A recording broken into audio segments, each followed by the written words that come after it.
नेपालको इतिहासकै सबैभन्दा महँगो आइपिओ चाहिँ आउन लाग्दैछ। पैसा ठिक पारेर राख्नु होला।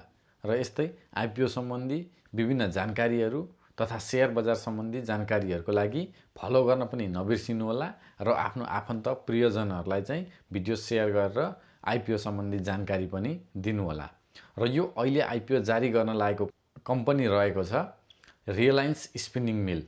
यो चाहिँ एउटा धागो उत्पादन गर्ने कम्पनी हो। यसले चाहिँ विभिन्न किसिमका चाहिँ धागोहरू उत्पादन गर्ने गर्दछ र त्यसलाई चाहिँ स्वदेशमा तथा विदेश समेत निर्यात गर्ने गर्दछ।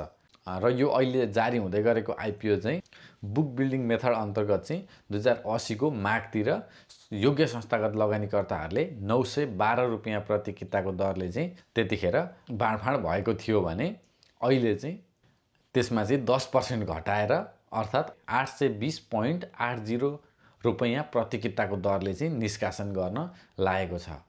र यसरी निष्कासन गर्दा चाहिँ यसको चाहिँ भर्ने नियम पनि अलिकति फरक छ। त्यो के हो त भन्दाखेरि चाहिँ अरू आइपिओ चाहिँ मिनिमम 10 किता भर्न पाइन्थ्यो भने यो चाहिँ मिनिमम 50 किता भर्नै पर्छ र 50 किता 820.80 रुपियाँको दरले भर्दाखेरि तपाईलाई चाहिँ यो आइपिओ भर्नको लागि चाहिँ 41,000 रुपियाँको चाहिँ आवश्यक पर्ने हुन्छ।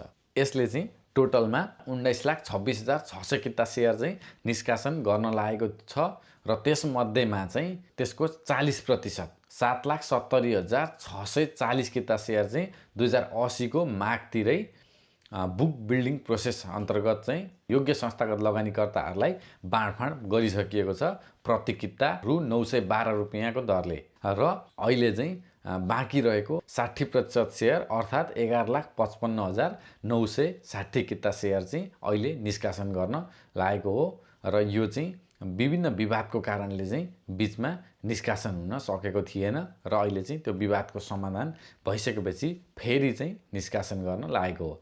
र त्यसको लागि चाहिँ पहिलो चरणमा जेनरल पब्लिकमा छुट्याएको 60% सेयरको 10% सेयर अर्थात् 1,15,596 किता सेयर चाहिँ वैदेशिक रोजगारीमा हुनेहरूको लागि जारी हुनेछ भने बाँकी रहेको 10,40,364 किता सेयर चाहिँ जेनरल पब्लिकको लागि चाहिँ छुट्याइएको छ। यो बुक बिल्डिङ अन्तर्गत चाहिँ आइपिओ जारी गर्ने दोस्रो कम्पनी हो र पहिलो कम्पनी चाहिँ सर्वोत्तम सिमेन्ट रहेको छ।